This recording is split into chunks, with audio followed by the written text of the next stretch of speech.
आदाब, मैं Khurshid Rabbani ground zero के एक और एपिसोड के साथ हाजिर हूं। ग्राउंड जीरो एक ऐसा प्रोग्राम जिसमें हमारे नुमाइंदे सीधे आप तक पहुंचते हैं, ग्राउंड जीरो पर हालात का जायजा लेते हैं। हम बारीकी से आपसे जुड़े तमाम मुद्दों और मसाइल को देखते और समझते हैं और पूरी ईमानदारी के साथ एक रिपोर्ट तैयार करते हैं और इस रिपोर्ट को आप तक पहुंचाते हैं। ग्राउंड जीरो के जरिए हमारी कोशिश है आपसे तैयार करते हैं और इस रिपोर्ट को आप तक पहुंचाते हैं। ग्राउंड जीरो के जरिए हमारी कोशिश है आपसे जुड़े मुद्दों और मसाइल को मुल्क के सियासतदानों, अफसरशाहों और हुक्मरानों तक पहुंचाने की, ताकि जिम्मेदार लोग आपकी परेशानियों को जान सकें, समझ सकें और उन्हें हल कर सकें। ग्राउंड जीरो में आज हम आपको रूबरू कराएंगे दिल्ली के सीलमपुर असेंबली हलके से। वहां के हालात आपको बताएंगे और आपको बताएंगे कि क्यों यहाँ के लोग किसी मेहमान के घर आ जाने पर शर्मिंदगी महसूस करते हैं। रिपोर्ट पेश करने के बाद इस खबर पर हमारा तज्जिया भी होगा। इसके अलावा ग्राउंड जीरो में आपको बताएंगे कि किसने बनाई मुल्क की पहली ऑटोमेटिक व्हीलचेयर, डिजिटल गेम्स इजाद करने के लिए किस सूबे में खुलेगी यूनिवर्सिटी और कौन से मुल्क में बाल कटवाने के लिए पैसे की जगह देने पड़ते हैं लोगों को केले और अंडे। और इसके अलावा भी कई अहम जानकारियां होंगी जिनसे आपको रूबरू कराएंगे।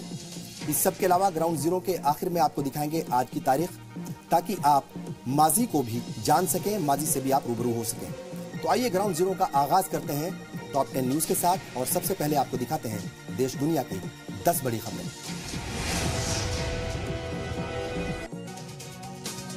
अयोध्या की बाबरी मस्जिद जमीन तनाजे पर सुप्रीम कोर्ट में अब अगली समाअत 13 जुलाई को होगी। समाअत के दौरान सुन्नी वक्फ बोर्ड की तरफ से सीनियर वकील राजीव धवन ने 3 जजों वाली बेंच के सामने दलील पेश की। उन्होंने कहा कि मस्जिद कोई मजाक के लिए नहीं बनाई गई थी। हजारों लोग यहाँ नमाज अदा करते हैं, क्या ये काफी नहीं है? उन्होंने कहा कि इस्लाम इत्तेहाद वाला मजहब है और इस्लाम में मस्जिद की अपनी अहमियत है। इस्लाम में नमाज कहीं भी अदा की जा सकती है, लेकिन इज्तिमाई नमाज मस्जिद में होती है। वहीं समाअत के दौरान यूपी सरकार ने मुस्लिम फरीक पर इल्जाम लगाया कि उसकी तरफ से 1994 के जिस फैसले का भी हवाला दिया जा रहा है, उसका आईनी हैसियत को लेकर कभी सवाल नहीं किया गया। गुज़िश्ता 8 साल से मामला सुप्रीम कोर्ट में है, लेकिन इस मामले को कभी नहीं उठाया गया। सुप्रीम कोर्ट ने कहा है कि चीफ जस्टिस ऑफ इंडिया ही मास्टर ऑफ रोस्टर हैं और इसमें कोई तनाजा नहीं है। केसों के अलॉटमेंट में सीजीआई का मतलब चीफ जस्टिस ऑफ इंडिया है, न कि कलोजियम। आइन सीजीआई के इशू पर खामोश है, लेकिन रिवायत और बाद के फैसलों में सभी की जानिब से माना गया है कि सीजीआई बराबर में सबसे पहले हैं। उन्होंने कहा है कि हम जवाबदेही के वक्त में रह रहे हैं। तकनीक के वक्त में कोई भी आउटकम मजम्मत में तब्दील हो सकता है। दुनिया तेजी से बदल रही है, लेकिन फंडामेंटलिस्ट नहीं बदलेंगे। क्या चीफ जस्टिस दूसरे जजों की सलाह से काम करते हैं? यूपी ने सरकार बनाने की कोशिशें तेज कर दी हैं। अब बाद बीजेपी रियासत में खुद की सरकार बनाने की कोशिश कर सकती है। इसके साथ ही गवर्नर बदले जाने का भी इम्कान है। बीजेपी की कोशिश पीडीपी के बागी अरकान और आजाद उम्मीदवारों के साथ सरकार बनाने की हो सकती है। उधर नेशनल कॉन्फ्रेंस के लीडर उमर अब्दुल्ला ने जम्मू कश्मीर असेंबली को तहलील करने का मुतालबा किया है। उन्होंने कहा है कि जम्मू कश्मीर में फिलहाल इलेक्शन कराना मुमकिन नहीं है, लेकिन असेंबली को तहलील करके हॉर्स ट्रेडिंग को रोका जा सकता है। दहशतगर्द अब हुब्बुल वतन कश्मीरी मुसलमानों से डरने लगे हैं। यही वजह है कि वैसे हुब्बुल वतनों को निशाना बना रहे हैं। कल दहशतगर्दों ने जम्मू कश्मीर के शोपियां में पुलिस कांस्टेबल जावेद डार को अगवा किया था और आज उनकी लाश मिली है। जनूबी कश्मीर के शोपियां में तैनात जावेद डार को उनके घर के बाहर से अगवा किया गया था। कुछ दहशतगर्द एक सेंट्रो कार में आए और बंदूक की नोक पर कांस्टेबल जावेद को उठा ले गए। कांस्टेबल जावेद शोपियां के साबिक एसएसपी शैलेंद्र मिश्रा के साथ तैनात थे। कुछ देर पहले ही शहीद कांस्टेबल जावेद अहमद डार को शोपियां में सुपुर्द खाक किया गया। दिल्ली के वजीर आला अरविंद केजरीवाल ने एलजी अनिल बैजल से मुलाकात की। इसके बाद उन्होंने प्रेस कॉन्फ्रेंस में कहा कि वो अभी एलजी साहब से मिलकर आए हैं। एलजी साहब को कल उन्होंने एक खत भी लिखा था। कोर्ट ने फैसला दिया था कि हर फाइल के लिए एलजी साहब की मंजूरी जरूरी नहीं होगी। जितने फैसले हैं दिल्ली सरकार लेगी, सिर्फ उससे एलजी को वाकिफ कराया जाएगा। इस पर एलजी साहब तैयार हो गए हैं। उन्होंने कहा कि अभी तक जितनी भी तजवीज अटकी हुई थी, उस पर जल्द काम शुरू हो जाएगा। हालांकि एलजी साहब सर्विसेज मामले में तैयार नहीं हुए। केजरीवाल ने कहा कि उन्हें लगता है कि हिंदुस्तान की तारीख में पहली बार होगा जब मरकजी हुकूमत ने सुप्रीम कोर्ट के फैसले को मानने से इनकार किया हो। Malaysia Islamic scholar Zakir Naik को हिंदुस्तान के हवाले नहीं करेगा। मलेशिया सरकार ने इससे इनकार कर दिया है। मलेशियाई पीएम महातिर मोहम्मद ने कहा है कि नाइक को हिंदुस्तान नहीं भेजा जाएगा। जाकिर नाइक ने काफी वक्त से मलेशिया में पनाह ले रखी है। जाकिर को मलेशिया की शहरियत भी मिली हुई है। नाइक पर दहशतगर्दी के लिए नौजवानों को भड़काने, दहशतगर्दी को माली मदद देने, ब्लैक मनी को सफेद करने का इल्जाम है। मलेशियाई पीएम के बयान पर मरकजी ममलकती वजीर बराए दाखिला हंसराज अहीर ने मायूसी जाहिर की है। बिजनौर में आज हिंदू तंजीमों की गुंडागर्दी सामने आई। यहाँ पर एसडीएम कोर्ट में अलग अलग मजहब से ताल्लुक रखने वाला एक जोड़ा अपनी शादी रजिस्टर कराने आया था, लेकिन जब इसकी भनक विश्व हिंदू परिषद के कारकुनान को लगी तो उन्होंने इन दोनों के साथ मारपीट की और बदसलूकी की। इस दौरान पुलिस तमाशबीन बनी रही। सुहेल और मोनिका नाम के इस जोड़े का इल्जाम ये भी है कि पुलिस ने इन्हें थाने लाकर इनके साथ ज्यादती भी की। हालांकि इनकी शादी को हाईकोर्ट तक ने मंजूरी दे रखी है। इसके बावजूद हिंदू तंजीमों के लोगों ने बदसलूकी की। बरतानिया की अदालत से जुमेरात को 9,000 करोड़ रुपए लेकर फरार विजय माल्या को झटका लगने के बाद एक और जानकारी सामने आई है। स्टेट बैंक ऑफ इंडिया के मैनेजिंग डायरेक्टर अरिजीत बसु ने आज बताया कि विजय माल्या की इमलाक की नीलामी से बैंक ने 963 करोड़ रुपए वसूले हैं। उन्होंने कहा है कि माल्या से वसूली के हुक्म को नाफिज करने के ताल्लुक से बरतानिया की अदालत के हुक्म से खुशी हुई है। कोर्ट के इस हुक्म के बाद पूरा पैसा वसूलने की उम्मीद बढ़ी है। इससे पहले भी बैंकों ने दिल्ली हाई कोर्ट को बताया था कि हिंदुस्तान में माल्या की 159 इमलाक की पहचान हो चुकी है। पाकिस्तान के साबिक वजीर आजम नवाज शरीफ को बदउनवानी के मामले में 10 साल की सजा सुनाई गई है। इसके साथ ही उनकी बेटी मरियम नवाज को भी 7 साल की सजा दी गई है। नवाज शरीफ और उनकी बेटी इस वक्त लंदन में हैं। पाकिस्तान की अकाउंटेबिलिटी कोर्ट ने नवाज शरीफ और उनकी बेटी को ये सजा सुनाई है। इस फैसले के बाद अब मरियम का सियासी मुस्तकबिल दांव पर लग गया है। शरीफ कुनबे की तरफ से कुलसुम नवाज की खराब तबीयत का हवाला दिया गया था।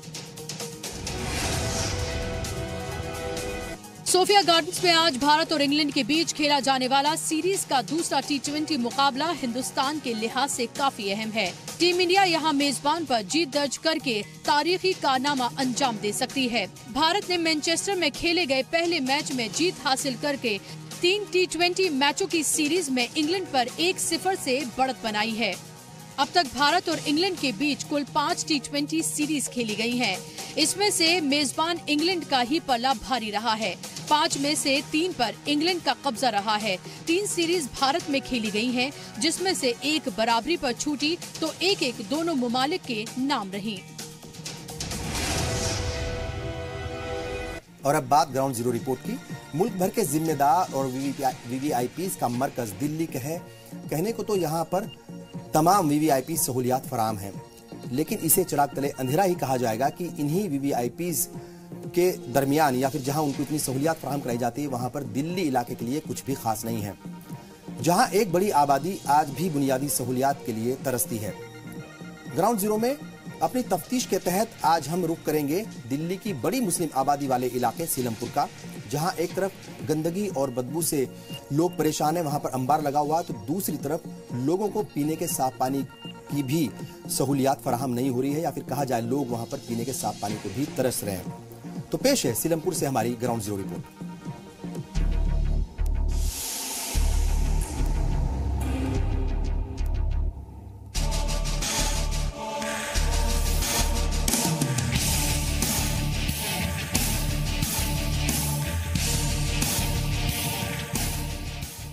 छोटी पतली पतली गलियां हैं और गंदगी देखो कितनी है, हद से ज्यादा।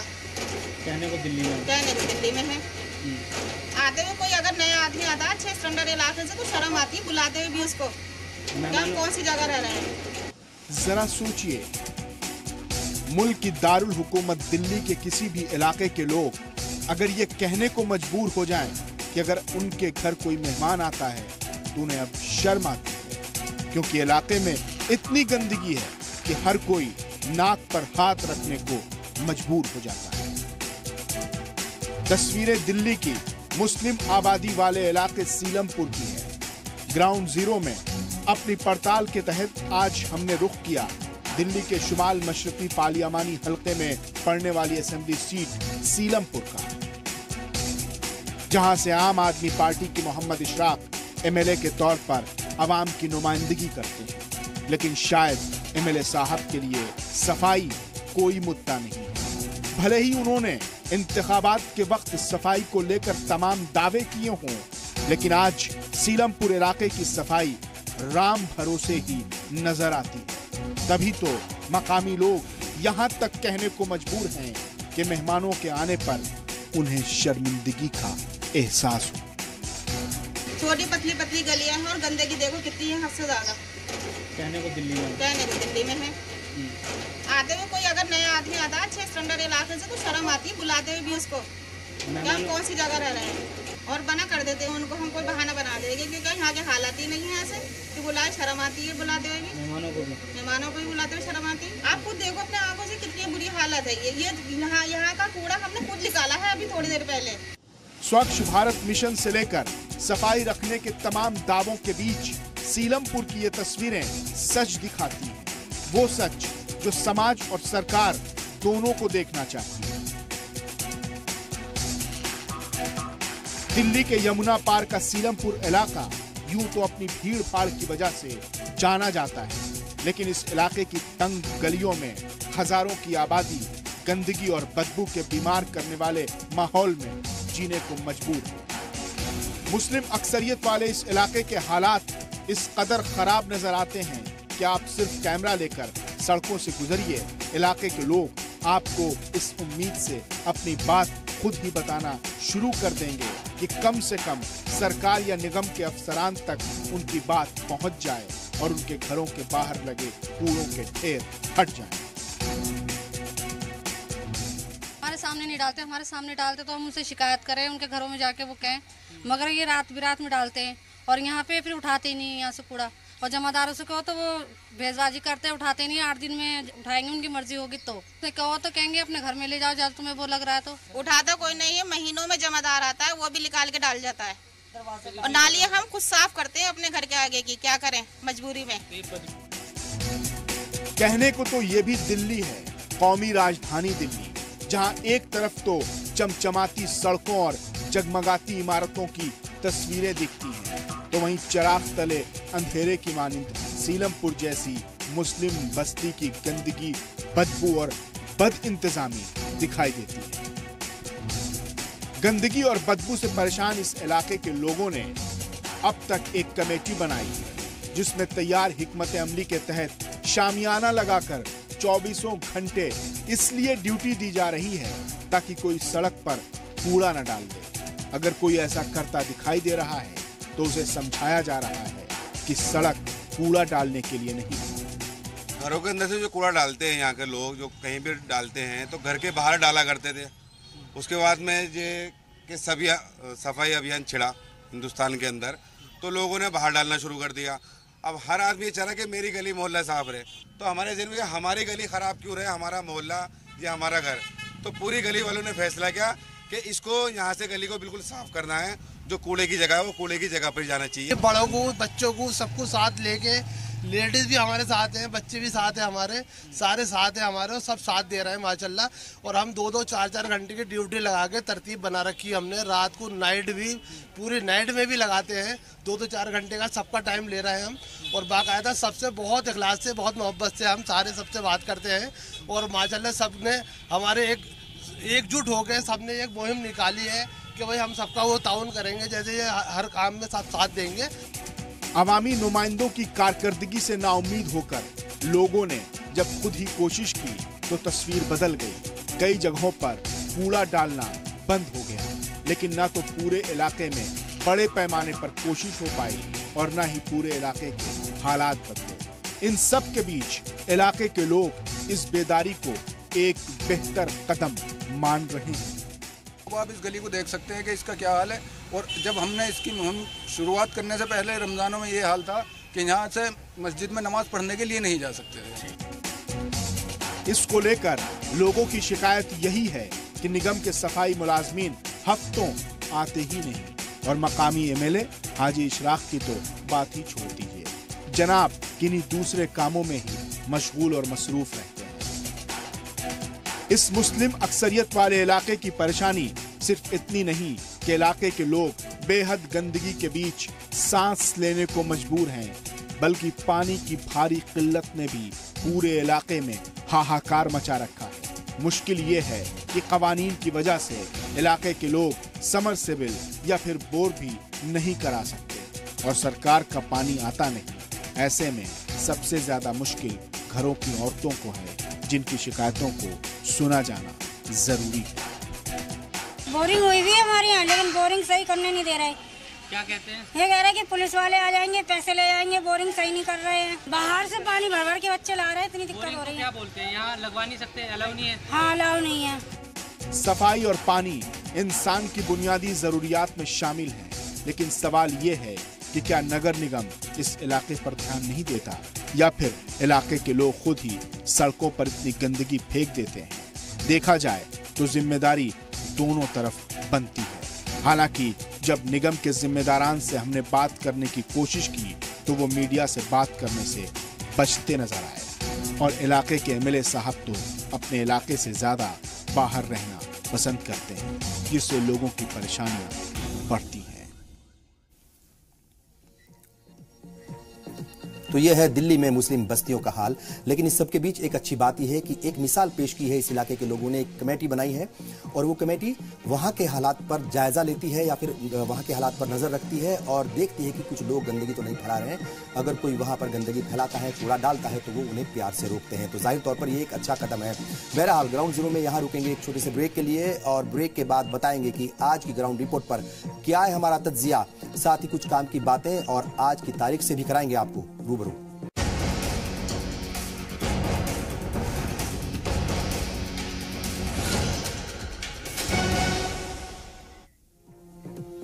ब्रेक के बाद एक बार फिर आप सभी का इस्तकबाल है ग्राउंड जीरो में। आज हमने आपको दिखाया दिल्ली की एक बड़ी मुस्लिम आबादी वाले इलाके सीलमपुर का हाल। यहाँ के एमएलए हैं आम आदमी पार्टी के मोहम्मद इशराक और रुकन पार्लियामेंट हैं बीजेपी के मनोज तिवारी। कल जो रिपोर्ट हमने पेश की थी वो इलाका भी मनोज तिवारी के इलाके में ही आता है या उनके हलके में ही आता है।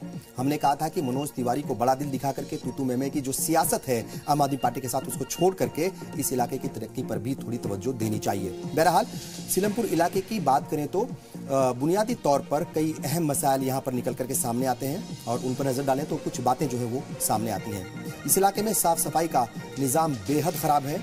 कमोबेश ज्यादातर मुस्लिम इलाकों के यही हालात है पूरी दिल्ली में। पूरी इलाके में गंदगी और बदबू ने पैर पसार रखे हैं, जिनसे यहाँ के लोग बहुत परेशान हैं। गंदगी की वजह से बीमारियों का खतरा भी बहुत ज्यादा बढ़ जाता है, जिससे जो मोहल्ला क्लिनिक है उनके ऊपर और ज्यादा दबाव बढ़ जाता है। वहां पर मरीज बड़ी तादाद में पहुंचते हैं, पूरी तरीके से कंट्रोल नहीं हो पाता बीमारियों के ऊपर। इलाके के लोगों ने बेदारी दिखाते हुए एक कमेटी बनाई थी, जैसा ब्रेक में जाने से पहले आपको बताया था। ये कमेटी इस बात की निगरानी करती है कि लोग सड़कों पर कूड़ा ना फेंकें, लेकिन वसाइल की कमी के तहत ये बेहतरीन कोशिश जो है वो थोड़ा सा कमजोर पड़ रही है। इसको ऐसा तो नहीं कहा जा सकता कि खत्म हो रही है, लेकिन थोड़ा कमजोर पड़ रही है। ये कमेटी बनी है लेकिन वसाइल इनके पास नहीं है, इसलिए थोड़ा सा कमजोर पड़ रही है। इलाके में पीने के साफ पानी की भी भारी किल्लत है। इलाके में सरकारी पानी की फराहमी नहीं है। कवानीन के मुताबिक यानी कुछ नियमों के मुताबिक इस इलाके के लोग अपने घरों में या आसपास समरसेबिल या फिर बोर नहीं करा सकते, जिसकी वजह से पानी की दिक्कत बहुत ज़्यादा बढ़ जाती है। पीने के साफ पानी के अलावा जो दिन भर के ज़रूरत का जो काम होता है, नहाना धोना, कपड़े धोने, उसके लिए भी पानी की ज़रूरत पड़ जाती है और उसकी चूंकि समरसेबिल नहीं करा सकते तो उसकी वजह से दिक्कत आती है। इलाके के एमएलए और एमपी अगर इन मसाइल को हल करने के लिए थोड़ा सा संजीदा हो जाएं तो शायद ये मसले आराम से हल हो सकते हैं। और अब बात करेंगे ग्राउंड जीरो में हमारे तज्जिए की। इस इलाके में नजर आने वाली परेशानियों की बात करें तो दिल्ली के ज्यादातर मुस्लिम इलाकों का यही हाल है। यहाँ ये समझना भी जरूरी हो जाता है कि आखिर एक आध मुस्लिम बस्ती को छोड़ दे तो बाकी मुस्लिम आबादी वाले इलाकों में इस तरह की गंदगी क्यों पसरी रहती है।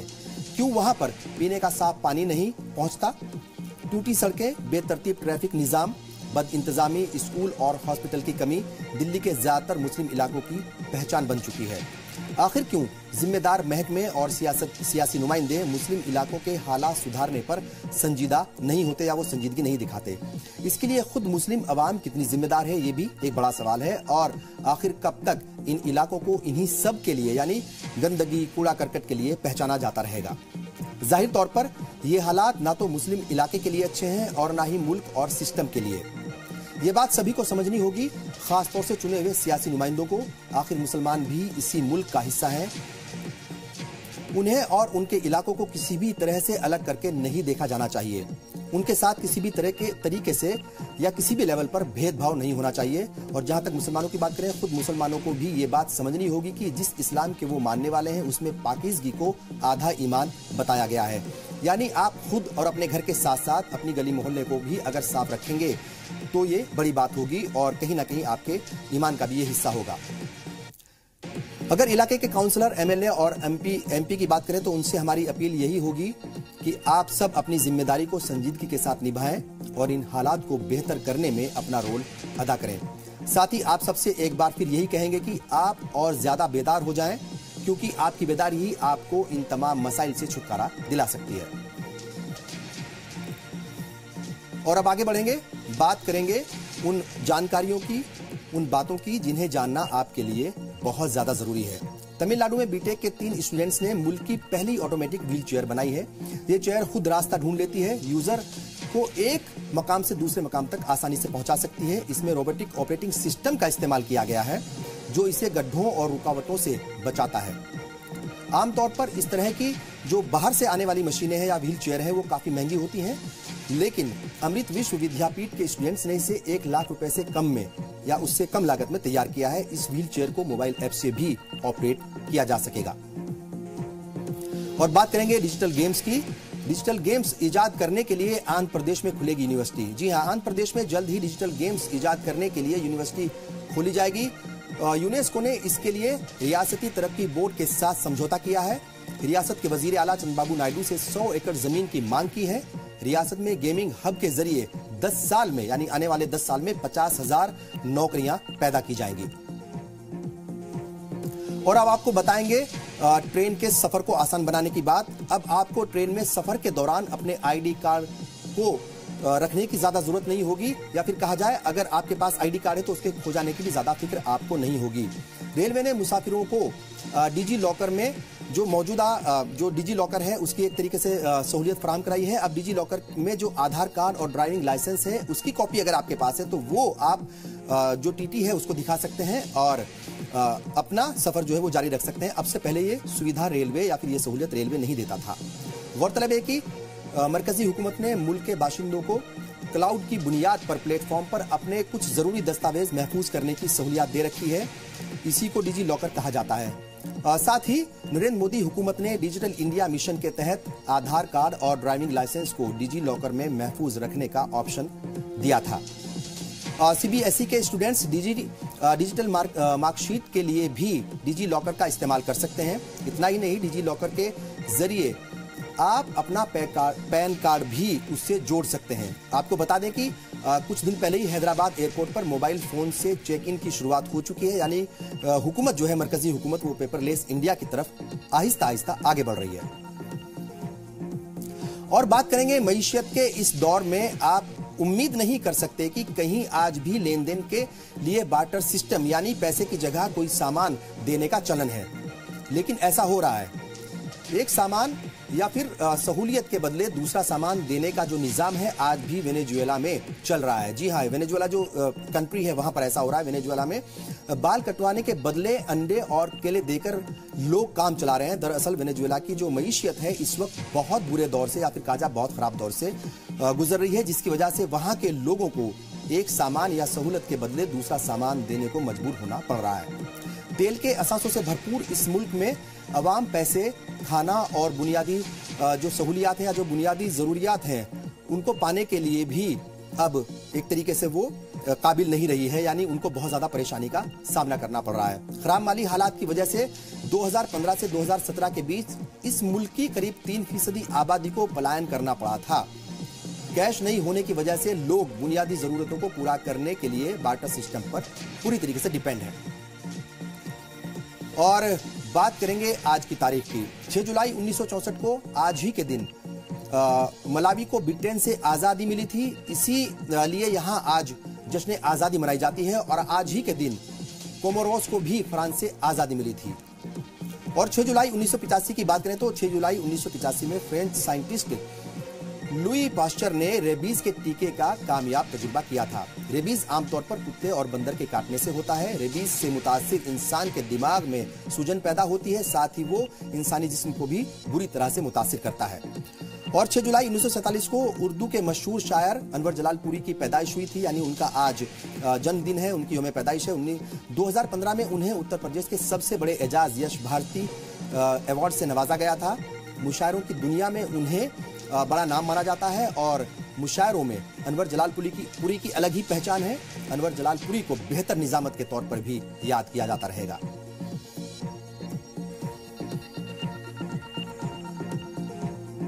और इसी के साथ आपसे इजाजत लेने का वक्त आ गया है। आप अपनी सेहत का ख्याल रखें। अब आपसे पीर की शब 8 बजे फिर से मुलाकात होगी। आपसे यही एक दरखास्त है, आपसे यही अपील है कि आप अपना ख्याल रखें, अपने चाहने वालों का ख्याल रखें। और जैसे हमने पहले भी कहा था कि जो सोशल मीडिया है, सोशल मीडिया के जरिए जो फैलाई जाने वाली जो अफवाहें हैं उनसे दूर रहें, क्योंकि कई बारी अफवाहें कई लोगों के लिए जानलेवा साबित हो सकती हैं। अब से कुछ देर के बाद देखिए बुशरा खानम के साथ आपकी बात। आदाब।